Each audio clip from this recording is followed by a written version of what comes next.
What's a form of mental abuse that no one really talks about?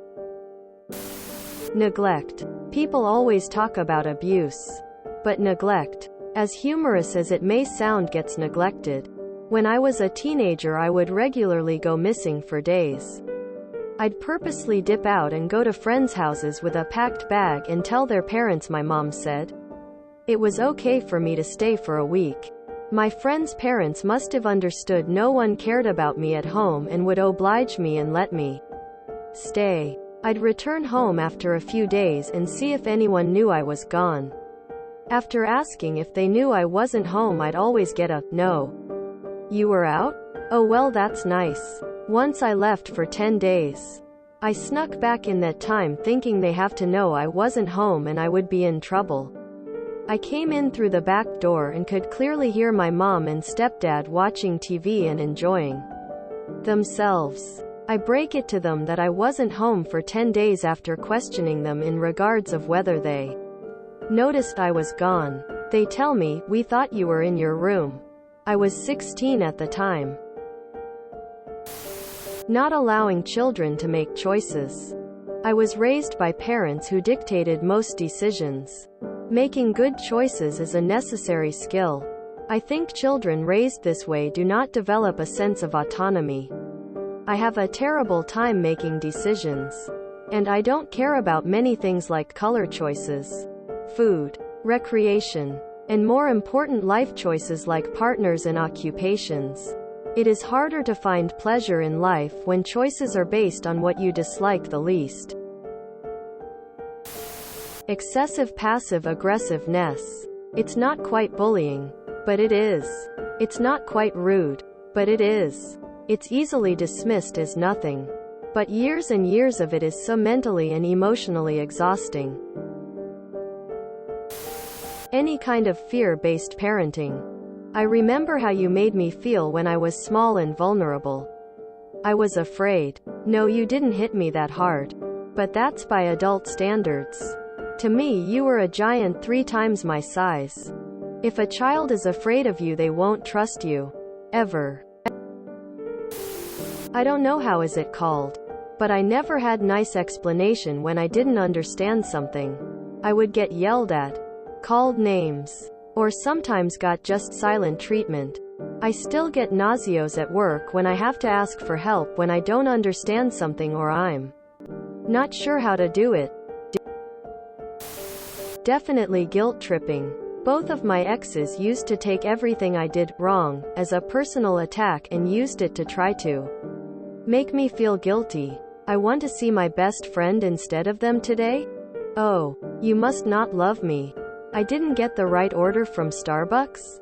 You must not care enough to remember the right order. Even worse is when I'm mad at something they did and they use me being mad to guilt trip me, leading to me having to apologize for something they did. I see it all the time and nobody calls people out for doing this. But it really infuriates me. A partner or friend who gives detailed heartfelt apologies but continues to do the same old harmful stuff. Like they have figured out how to humble themselves as a weapon and have gotten really good at thorough apologies but seem to make zero effort to change their behavior. Being brought up by parents who think that if you're fed, watered and clothed, that's their responsibilities completed. Getting rid of your stuff without asking. Filming you without asking. Going through your phone and belongings without asking. Nothing fucks up your trust more than your privacy constantly being invaded.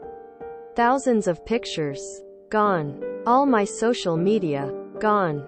Almost all my contacts. Gone. My jacket I got for Christmas. Gone.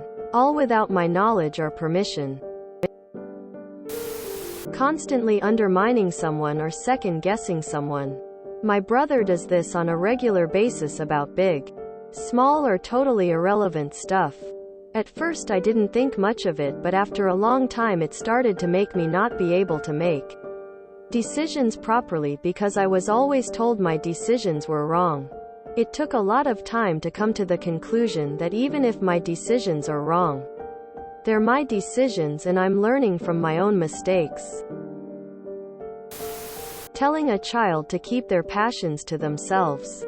I was told to keep my interests to myself as a child.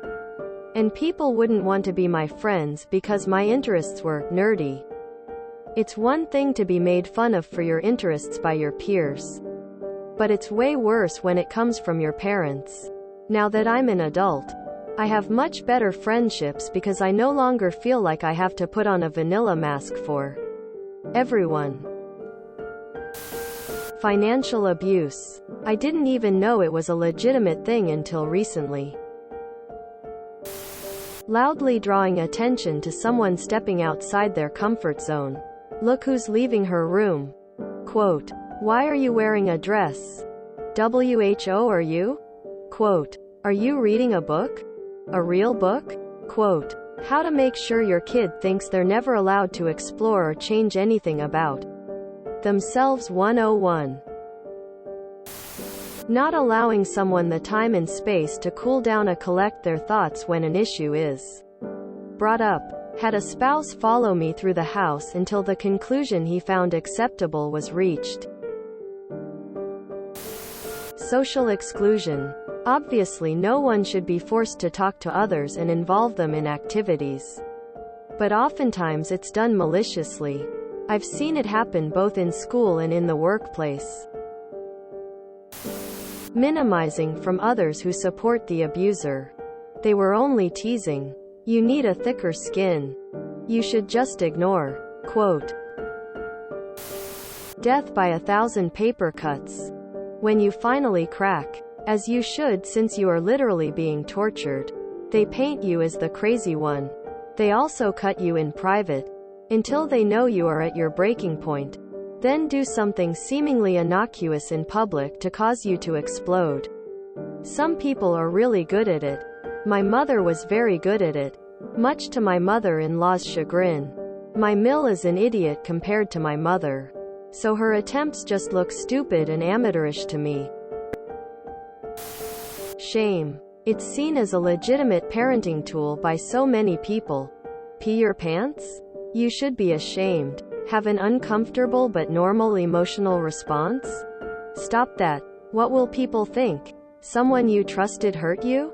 You should have known better.